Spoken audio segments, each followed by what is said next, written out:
Sneasler, and then click Pterodark, Black Glasses, Kowtow, Cleave. I did that for the whole of Leal, and it won me so many games. It counters Annihilate for some reason with a coaching boost. It's a silly Pokemon. And I think we've seen a few of them around and about as well. Yeah, there's definitely something to be said for clicking Swords Dance, clicking Kowtow, Cleave with Black Glasses, Terradar. That's none of my predictions are currently on the screen. Yeah, and you know we'll have to check in on those a little bit later on and see how they're getting on.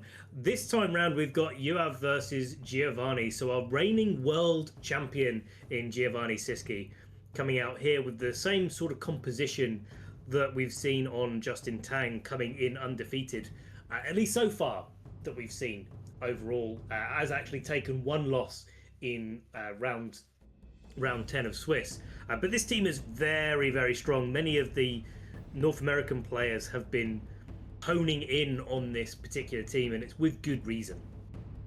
Yeah, we've seen a number of players making Phase 2 with these 6 Pokemon. We've seen just how strong the defensive backbone of this is. Even without Electroshock, there's our Chaladon behind Light Screen and Reflect, with the speed control support from Dragonite, with the Rage Powder support from Volcarona. It's really, really hard to get through. And you do have a number of strong offensive threats as well. Obviously, Life Orb Ursaluna does so much damage, so does Specs Golden Go. And even just Scale Shot from Dragonite by itself is a lot of damage. So it's a very, very well-balanced team. Obviously, it's got a few flaws in that it's a bit slower than a lot of teams, but you've got a lot of speed control to make up for that. So I think it's aware of its own weaknesses, and the people who have built this team have made a very good few calls to mitigate those somewhat. But the other team on Yoav's side is a team that we have seen a number of times before. It's the classic LAIC Brigante team, but with a few small changes here and there. Yeah, so most notably the Calm Mind on the Ursaluna, which when Yoav went against Marco Silva in the Swiss on the main stream yesterday, was able to use to carve out a victory and take victory over our reigning LAIC champion, who, by the way, Marco has ended up at 7-3 after round 10 of the event. So this LAIC proving just that little bit too much for him to take the three-peat. We will be crowning a new LAIC champion, and either Yoav or Giovanni are well within their capabilities to be able to take this all the way. Yeah, a couple of things I want to point out on Yoav's team as well. We've got Drum Beating on Rillaboom, which indicates it may be trained a bit faster to get speed control for potentially Ursaluna after it's got a Calm Mind or two, slow down the opposing Pokemon, and then hit them with a big Blood Moon. The other big thing is there is no Protect on Ninetales, which leaves it very vulnerable into things like this Golden Go and this Volcarona on Giovanni's team, as well as the Archaladon. So Ninetales may be a difficult bring in this matchup. The one saving grace is there is no Fake Out on Gio's team, so you don't need to be as worried about maybe going for your Terra Ghost because you can't protect against a Fake Out, but I think the lack of Protect here is going to hurt into the number of things that can hit Ninetales for big damage. Yeah, see, this is the trade-off that you make with a Ninetales set like this, because look at all of those moves and tell me that they aren't useful in some particular board state. And Ninetales is definitely one of those Pokemon with 4 move slot syndrome, where you just want to pick like 18 different moves to have on your Ninetales, depending on what the board state is at the moment. But you only get to pick 4 of them, and sometimes that's a little bit too hard, with Protect being one of them, to get enough value out of it. Yeah, the other thing we've seen Ninetales being used a lot for is just the fact that it's a fairy type. And so a lot of the time we've seen games come down to someone trying to isolate a Dragonite in the end game and then just put their Ninetales in front of it. And then that's game over. But when you don't have Protect on your Ninetales, it becomes a lot more difficult to leverage that end game position, because it's harder just to keep your Ninetales around. And that's the mix that you have to deal with, in the board state positioning that you have to do, because if the Ninetales has done what it needs to do and then leaves the field because it doesn't have Protect, gets knocked out or whatever, then that paves the way for something better to come in and to be able to take advantage of the setup that Ninetales has done. So I think we could talk about this one all day, Matt, because there's so many different scenarios that you could think about in the match. But all that really matters is that Yoav has a lot of tools available to them, as does Giovanni. And I think this is more than many matchups where both players have some of the strongest Pokemon in the format really a case of like who is able to get their Pokemon in the right place at the right time, and how much of an advantage turn by turn can either of these players carve out to just get the edge over their opponent. I feel like this matchup is going to come down to those small edges rather than these big knockouts, big grandiose plays. Maybe it goes both ways, right? But I think both teams have such incredible tools and such incredible bulk and offensive potential at their disposal. I think you're right with the option for obviously Light Screen and Reflect on Grimmsnarl and the Aurora Veil on Ninetales. It's likely we're in for a slightly slower game where it's not going to be a lot of big flashy reads to get one-shots on Pokemon as they switch in. It is, I think, going to be a lot of positioning. I think it may come down to this Ursaluna that you highlighted with Calm Mind being very, very strong into Geo's team unless you can position Dragonite to haze it away, because there's not really much that hits it for big damage. Once the Aurora Veil's up, once it's got a Calm Mind boost, Geo's team is primarily special attackers. So it could start to get very difficult to really make any headway through this Ursaluna, whilst it also boosts its special attack to get through your Light Screen and your Reflect that would otherwise be looking to slow Yoav's team down. And notably, because it's Terra Electric, it's also immune to Thunder Wave, whether or not it tranquilizes, which is... Yes, that's quite nice. You don't think it's a big deal on something like Ursaluna that's already very slow, but the issue with Thunder Wave into something like Ursaluna is because it's sticking around for so long, if it gets paralyzed, there's more chances for it to get fully paralyzed. So being immune to that is also very nice here. Yeah, it's just like the fake out that happens like 6 turns later. Yeah. the Thunder Wave. But like it's one of those things that we see it quite commonly used for a speed control option. But you always know that there's that 25% chance. It's used less nowadays than it used to be used way back in the day, when it also used to quarter Pokemon speed, not just half it. So where now it's just electric types. Oh yeah. And Thunderous existed. Oh yeah, Prankster. That was so good. I love those days. No, you didn't. Those were the days when we had more Rock Slide. We didn't have to rely on stuff like Power Jam on Golden Go for our Rock type coverage against Volcaronas. So yeah, that's enough of a blast from the past. But yeah, that Thunder Wave could be pretty fun going. You made me sad now. I'm thinking about the existence of Thunderous in Gen 5. Oh, good times. Better times. How was that better times? That was definitely better times. That was definitely better times. No, that was objective. Maybe that's because I was winning tournaments back then. Maybe that's what you Thunderwave people and pray. I didn't do that, I didn't use to Thunderwave people all the time. I wasn't a Thunderwave merchant. I was on Tornadus back then. I hate Thunderous so much. And in fact, I made it my mission to knock out a bulky Thunderous with a Tornadus in 2013 Worlds, and I achieved it. So, how did you manage that?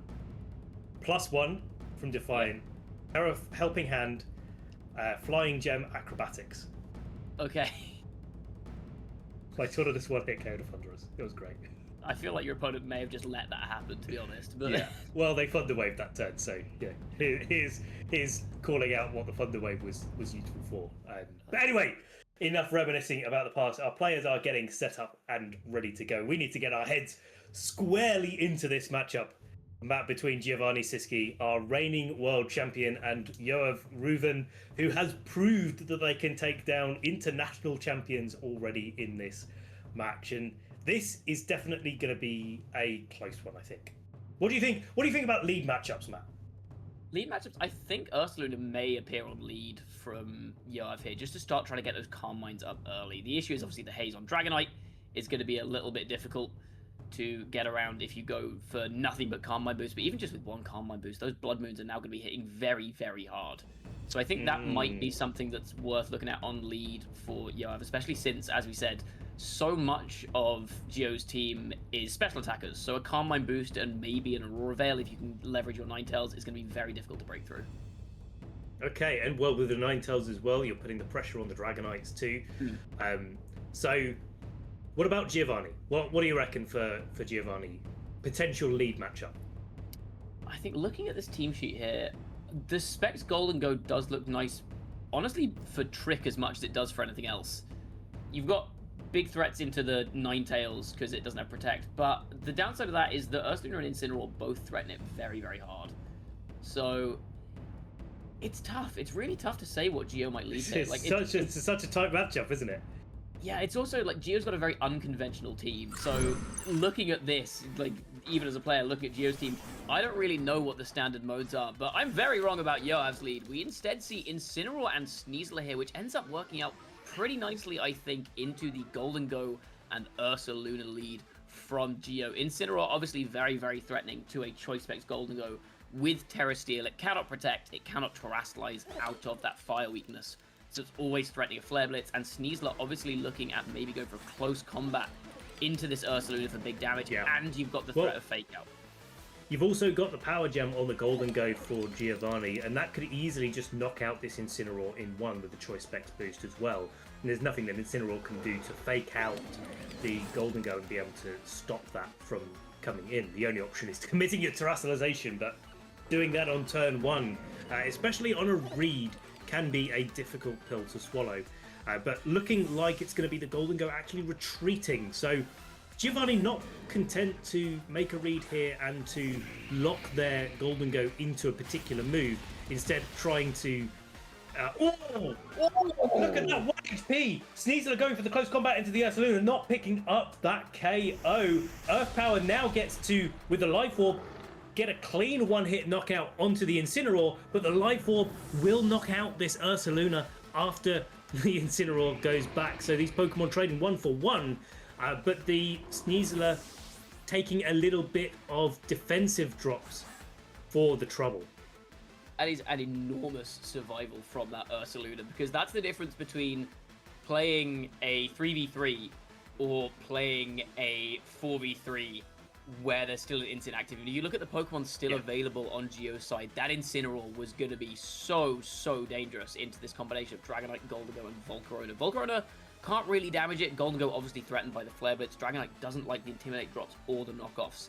So that is an enormous trade for Geo. And that 1 HP is the difference between a game that looks almost lost on turn 1 and a game that may actually be in his favor now. I think so. It depends on what Yoav has in the back at their disposal, though, because the option for a Golden Go that can protect itself, switch its moves from Yoav's side of the field could be pretty big for Yoav. But also there is the Rillaboom that has access to high horsepower that will be able to target down into this Golden Go as well.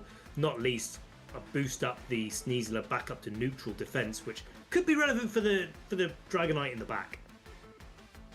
Yeah, the Sneasler's in a slightly strange spot here, because obviously that Golden Go is walling the Sneasler quite hard. It does have 3 attacks, but 2 of them do 0 damage to Golden Go, and 1 of them does about 5. So you've only really got Acrobatics or Dire Claw into the Volcarona, but that is still a pretty significant threat into the flying type, the bug type that is weak to flying. So the Sneasler is only really threatening 1 slot, but that slot doesn't have Protect, so it does mean if Yoav does want to fire off an attack with the Sneasler, he is pretty safe to do so into the Volcarona. Rillaboom going for a defensive Terra Fire, now making itself resist to Make It Rain, but also making it resist any sort of heat waves that this Volcarona will be able to launch out. Volcarona going for the Tailwind now, so trying to get a little bit of speed control going, but that Sneasler with the Unburden boost will be going faster than either of the Golden Go or the Volcarona, irrespective of that Tailwind going out. Make It Rain coming down, but it will be a high horsepower landing down into the Golden Go, so a great defensive terastallization, especially on this Golden Go that can't now change to using Power Gem unless it switches out and switches back in. Yeah, the Terrafire and Rillaboom, very nice in front of this ball position, as you say, defensively. The other upside is that you can no longer get burned by Volcarona's Flame Body ability now that you're a Fire type. But the flip side of that is when you're a Grass type, you're immune to Powder-based moves. So Rage Powder wouldn't redirect that high horsepower, but Volcarona does now have the option of going for potentially a Rage Powder to keep a high horsepower away from the Golden Go or whatever might come in on that slot if it so wishes. So it's a bit of a double-edged sword, but I think the Terrafire on Rillaboom is going to be very, very impactful into what Geo has left on his side.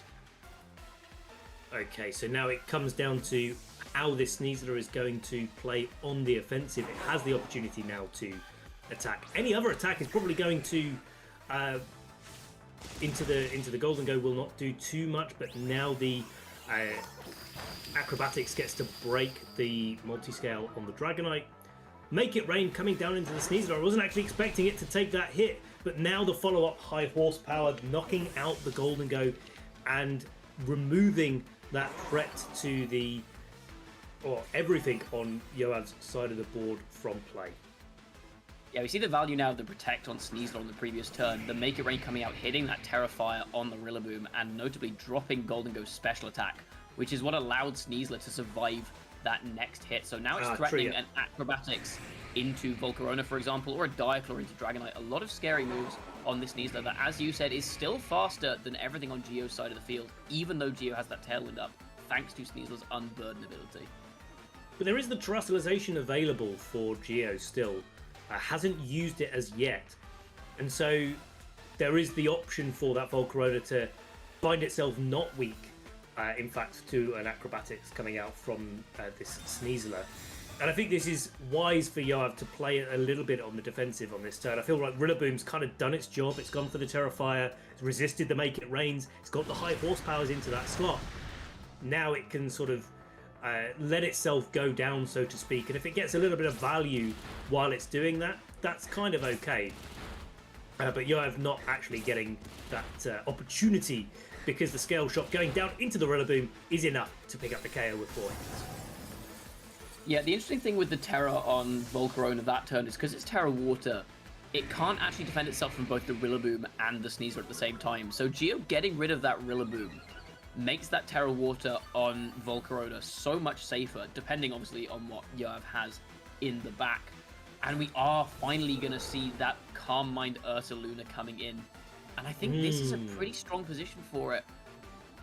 But the problem is it's moving last. So before it can get a Calm Mind off, it does potentially have to take a number of hits. And Volcarona has the option of just going for Struggle Bug to try and lower its special attack. Yes.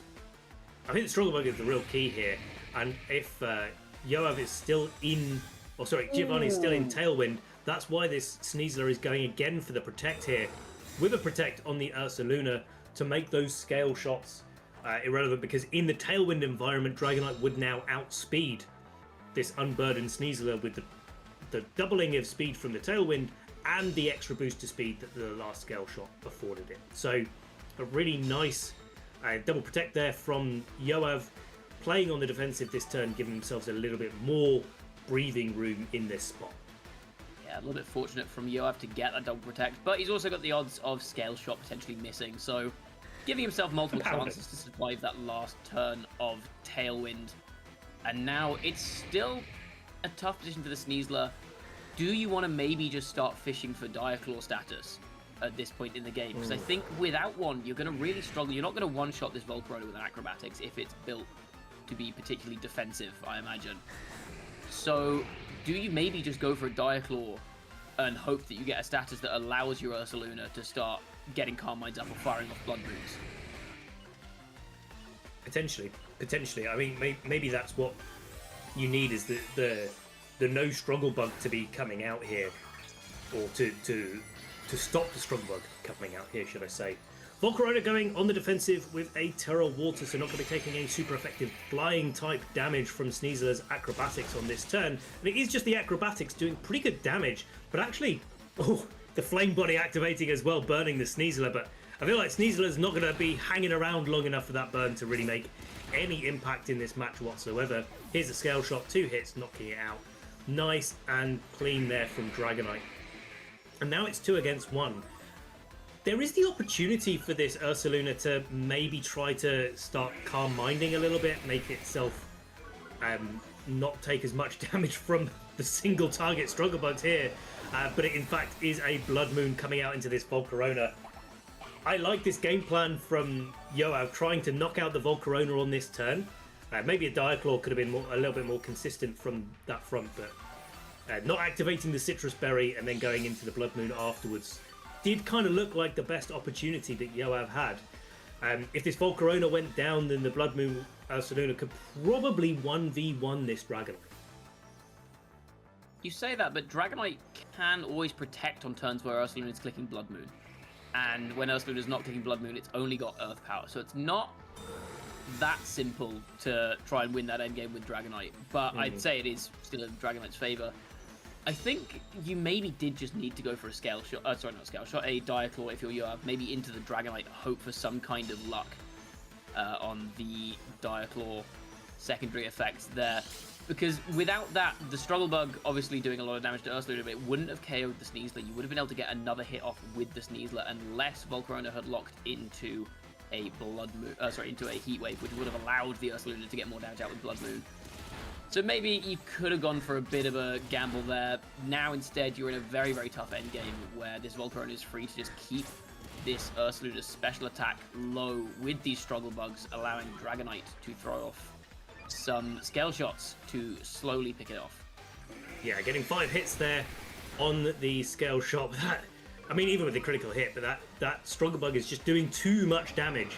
And it's easy it's easy enough to forget. And Volcarona lives the Blood Moon as well. Yeah, because of the 2 drops to the special attack. This is the key there. It didn't actually matter how much damage the Struggle Bug was doing. It's really nice for Giovanni that it's doing so much damage overall. Critical hits aside, doing really solid damage to the Ursaluna with the single targeting and the same type of attack bonus. But it's really those attack drops that are doing the most work to that Ursaluna in the end game. I was going to say, with the amount of damage that Scale Shot did, it would need to hit 5 times. Or 4 times. I think it would need 3 Scale Shots easily to be able to knock it out with the leftovers recovery as well. Because it was, with 4 hits, it was doing less than 50%. Easily less than 50%. And those turns that the Dragonite protects from the Blood Moon could have been a carbine. And so having that opportunity to set yourself up, bring your special attack back, if that Volcarona was there, could have made this an end game on the side of Yoav if the calls were made right in the moment. But Gio did really well there to take what looked to be a little bit of a tough spot and just have exactly what they needed in the tank to be able to get a win in this game 1 over Yoav. Yeah, I think the key there was maintaining speed control over the Sneasler, because obviously with the tailwind up, Sneasler is still faster than everything on Gio's team, but not if Dragonite gets a Scale Shot off. So I think Gio did a very good job of getting that early Scale Shot, making sure that he had speed advantage over that Sneasler, and we saw that Sneasler had to go for a double protect in the end game, got it, and was still not in a fantastic position because of how Gio had set up his board in front of it. And again, he kept his 2 Pokemon alive, Gio, that were perfect for shutting down Ursaluna. Because Haze on Dragonite obviously means that it can't set up any Calm Minds, and even if it does, you're hitting it on the physical side. And then the Struggle Bug from Volcarona really just stopped it from getting out of hand. And now we do see the mix-up from Yoav, and it's the Ursaluna on lead this time around. Yeah, no close combat that may be unreliable into the Ursaluna on Gio's side from the Sneasler, instead just trying to maybe set up the Ursaluna in the early game. But this calls into question this Incineroar may have to think about going for a Terastallization on Yoav's side to be able to survive an Earth Power. And does Gio get the opportunity to make that call? Golden Go immediately switching out, again not wanting to deal with the Incin that is in front of it, which means no trick onto this Calm Mind Ursaluna, for example. We are going to see a Terastallization immediately. Let's see who this is from. It is going to be the Ursaluna on Yoav's side, actually. Going Terra Electric, very scared of a potential Make It Rain, but this does make it so much weaker to an incoming Earth Power from Gio's Ursaluna. But instead, we just see the Protect from Ursaluna on Gio's side, and I'm guessing this is going to be a Fake Out and a Calm Mind from Yoav. We're going to start getting this Ursaluna setup going early. No, just into the Volcarona. Okay, so really nice damage down onto the Volcarona, but the the Ursaluna not getting its chance to get some boost up may have been the opportunity, but I do like the extra damage into the Volcarona this turn. Certainly the Volcarona was a really key problem for Yoav in this matchup, and Giovanni positioned it really, really well in game 1 to be able to slow things down at the end of the match. now Yoav gets an opportunity to maybe put some pressure on it early doors, and then maybe try to put himself into a better position, maybe preserving that Incineroar a little bit longer to deal with the Golden Go in the end game. Problem is, this Terra Electric on Ursaluna does feel a little bit preemptive to me, especially if you don't have a Calm Mind boost up, because this Earth Power from Geo's Ursaluna, which is faster than Yoav's, is going to be very, very difficult to get around. This will one-shot Ursaluna without a Calm Mind boost. So I think especially with the Tailwind getting the speed advantage there, the Earth Power going in, and yeah, as you say, getting that key one-hit knockout onto the Ursaluna, and Yoav not getting any value from it in this game. Yeah, not only not getting value from his Calm Mind Ursaluna, but also getting no value out of his Terastallization. In fact, arguably getting negative value out of his Terastallization, because that's not going to pick up that one shot without the Terra Electric there. And now Yoav is really on the back foot, fighting a 4v3, and his only reward for getting his Ursaluna gone and his Terastallization used up is a little bit of damage on this Volcarona. So... this looks like it's going to be tricky for Yoav to get out of. We've seen all three of Yoav's Pokemon as well now with the Incineroar, the Rillaboom, and the Sneasler. And it's looking like it's going to be really tricky to get through, again, this combination of Volcarona and Dragonite that gave him so much trouble last game. I think the question is whether or not the Yoav can land a close combat into the Ursaluna and to be able to knock it out, because once that happens, the Incineroar in the back for Yoav looks really, really good. And I can imagine Geo's not going to let that happen very easily, knowing his capabilities as a player and knowing how he understands what the board state that he needs to get to is. It's going to be a double switch here into Dragonite and Golden Go for Giovanni.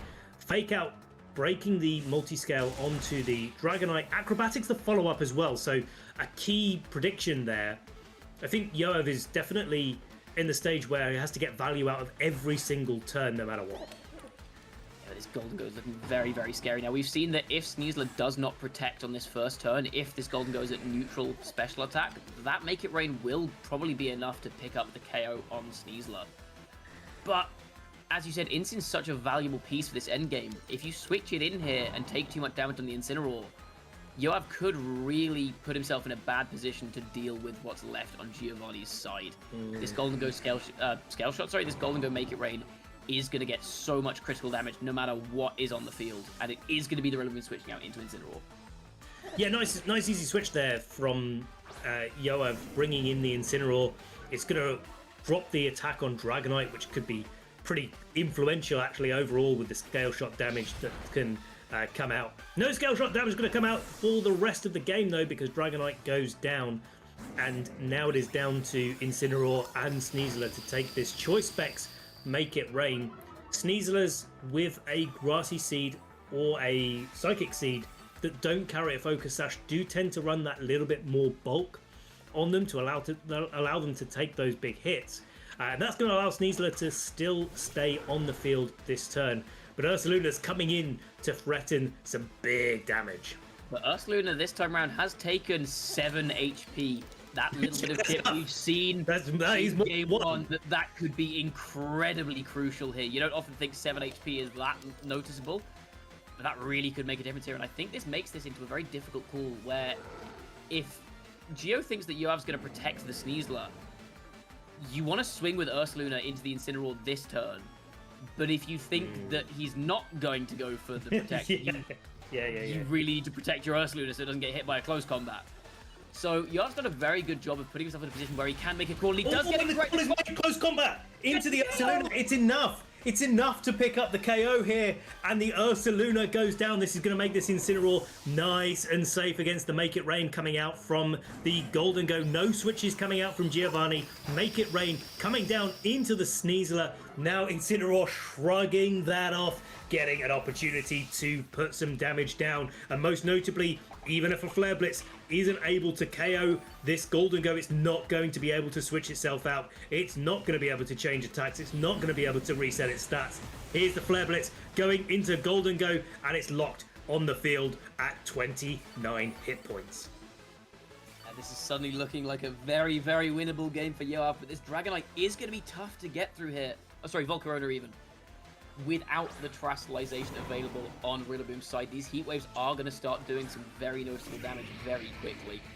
I wonder if maybe you actually just go after the Volcarona with Incineroar, leave Golden there and say, okay, I'll tank some -2 Make It Rains and just deal with it later, but you have to surely knock off that Citrus Berry in order to have any chance of getting through this Volcarona.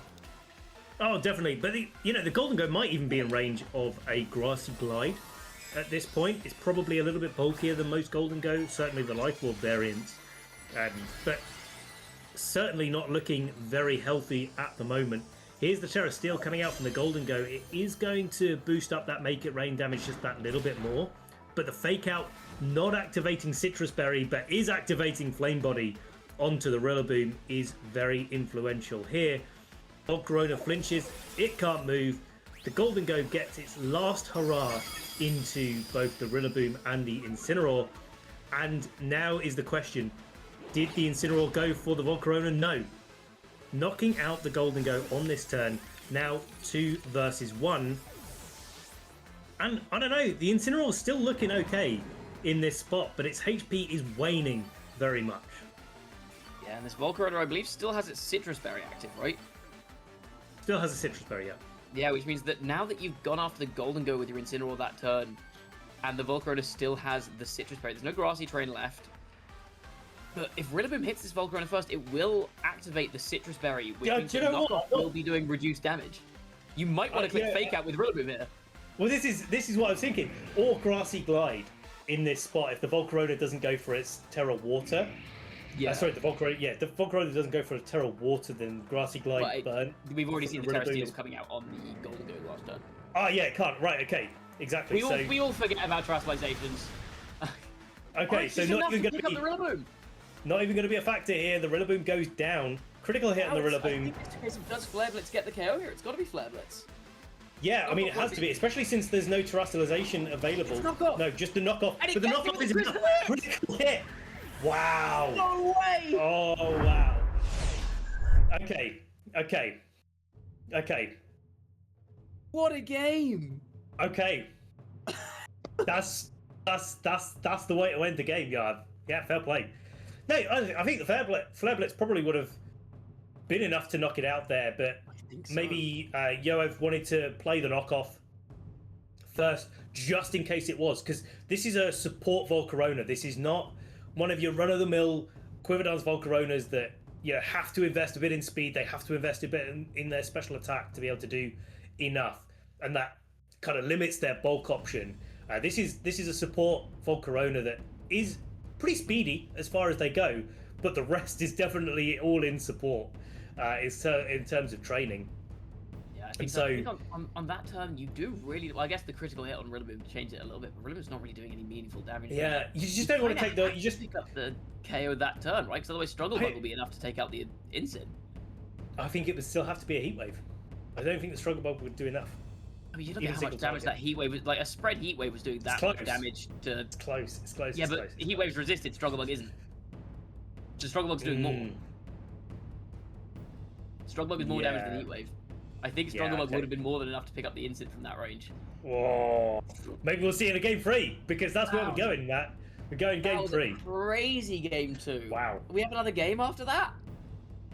Oh, I mean, even a bit of luck here and there. Like, Yoav did such a good job after a really unfavorable start to that game. He did such a good job of picking his moments to swing, particularly with the Sneasler this time, not really playing defensively at all. We've seen him click Protect on Sneasler a lot in game 1, and game 2 just went, okay, I'm going to mix that up. And I'm just going to swing with my Sneasler, and that KO on the Ursaluna ended up being critical. Who would have thought that 7 HP worth of chip damage would have been the difference? Yeah, and making that call in a moment. Now we're getting into game 3. Ursaluna and Rillaboom versus Volcarona and Ursaluna. No Sneasler in sight to suppress the Ursaluna on Geo's side. Ursaluna and Rillaboom are offering a bit of fake out support, but the Volcarona still looking like in a good spot. Even with Tailwind, with a Struggle Bug, doesn't matter. This Volcarona is going to be able to put some pressure down onto Yoav's team. I do really like the Rillaboom lead from Yoav, though, because Ursaluna has been such a threat on lead in every game so far. Leading Rillaboom here gives you the option to ignore the Volcarona's Rage Powder and just click Woodhammer into the Ursaluna, potentially forcing a terrestrialization, which is what it looks like we're going to get here. This is Ursaluna terrestrializing on the side of Giovanni. Yoav probably not going to terrestrialize his Ursaluna this time around after what happened last game. Yeah. But yeah, this Rillaboom lead really forcing this terrestrialization out from Gio, but he doesn't even go for the Wood Hammer, Yoav. Instead, we're going to see a fake out Blood Moon. Actually, Yoav's Ursaluna is faster than the Ursaluna on Gio's side. That is surprising, given that it's a Life Orb variant. And that looks like it's going to put it in range of the Life Orb. We're going to trade Ursalunas here, but that means that Incineroar in the back looks so good for Yoav. We don't know actually how these Ursalunas are trained. They might both be trained to be very, very speedy. And Yoav trying to condition the Can't Mind to go up a little bit earlier in the turn, right? But Gio and Yoav both trading the Ursalunas is massive in this game. As you said, the Incineroar in the back looking mighty fine. And this time, this is the same sort of board state that we had in game 2. But this time, there is no terrestrialization used for Yoav. So it's still available for a little bit later on.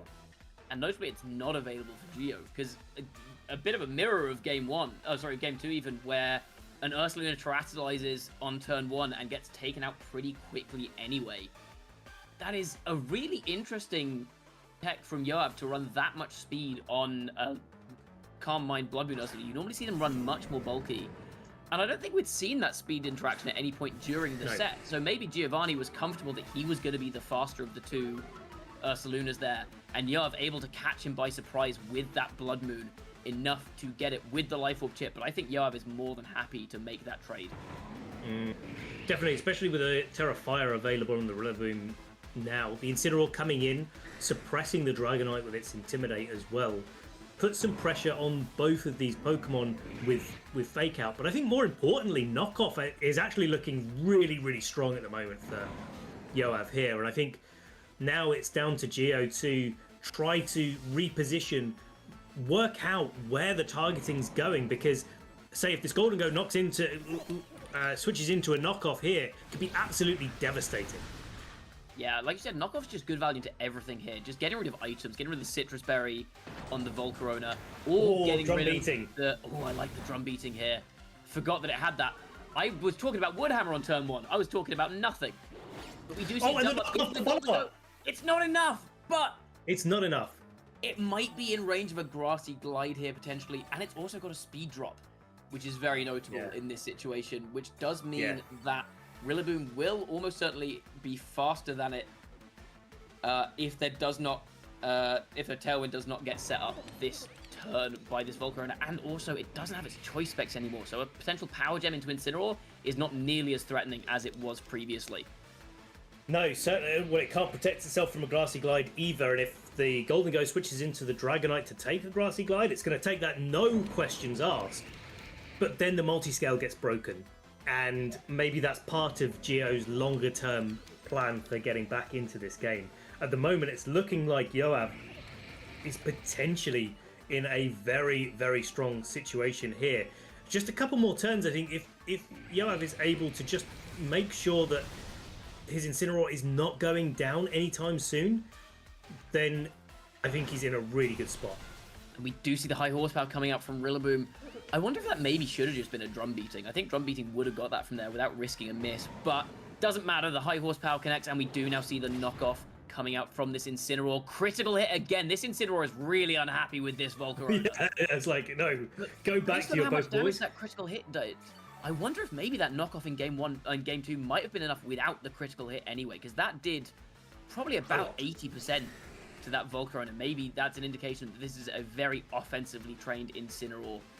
But now it's down to just 2 Pokemon on Gio's side. But the key here is Dragonite isn't intimidated. Volcarona is obviously not in a great position in front of this Incineroar, but it can pick up a KO on the Rillaboom here. And this Dragonite, without an Intimidate, is going to do a lot of damage to this Incineroar with a potential Scale Shot. It's definitely looking like this Dragonite is in a much better spot now, and keeping the multi-scale is pretty big as well for the Dragonite. But we don't know what Pokemon is left in the back. If it is a Sneasler and Dragonite gets a Scale Shot plus the Volcarona gets a Tailwind boost going up here, then the Dragonite could be outspeeding it. But no, we're just going to see the Heat Wave, knocking out the Rillaboom on this turn, so no more drum beating, no more speed control coming out from the Rillaboom. And that is actually a lot more defensively trained Incineroar than really I was expecting in this spot. The Scale Shot really not doing too much damage whatsoever, even without the Intimidates going down onto it, and the Citrus Berry doing a really good job at defending this Incineroar from being knocked out by the Dragonite on this turn.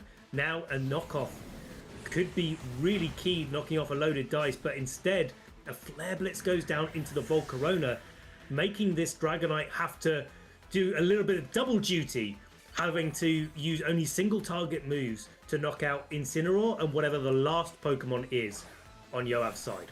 It is going to be the Sneasler coming in here. I do wonder if maybe Yoav missed a chance to break the multi-scale with a Grassy Glide that turn, especially since the Incineroar targeted on the Volcarona, but I think maybe he was worried that the combination of Struggle Bug plus a 5-hit Scale Shot could have KO'd Incin. I don't think he needed to be that worried about that, but in this situation, it's still, as you said, Dragonite only has single target moves.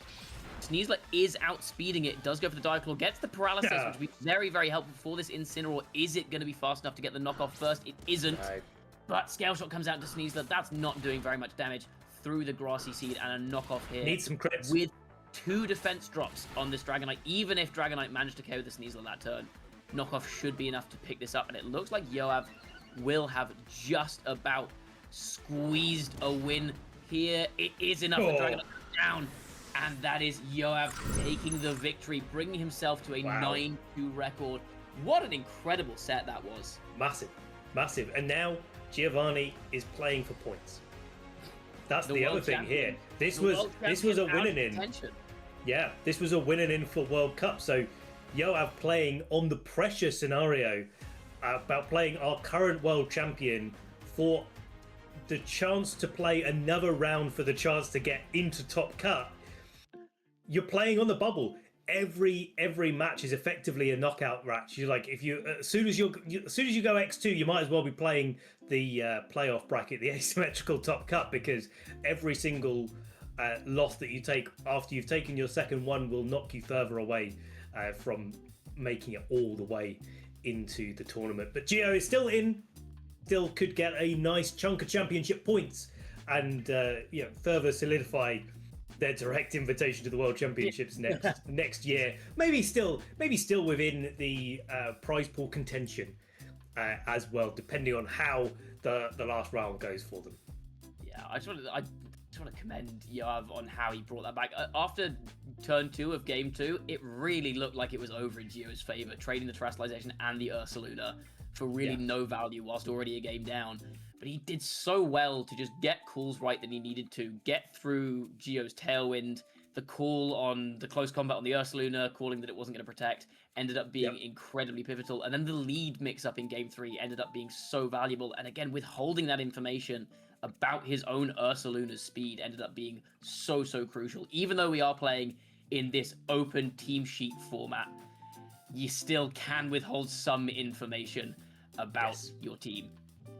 Yeah, absolutely pivotal. And I think every time we'd seen that interaction in the match, the Volcarona had clicked Tailwind before the Ursalunas had interacted with each other at all. So that was the first time we see the interaction. Whether or not that was a speed tie, we don't know. But if it wasn't, great for Yoav. If it was, well, there was a 50-50 chance either way of how that game was going to be able to unfold. As it stands, we're going to get ourselves into a little bit of a break where we've got the last round after the break of our Phase 2 Swiss before we start locking in to our asymmetrical top cut. You don't want to go anywhere. Keep it here at the LAIC side stream.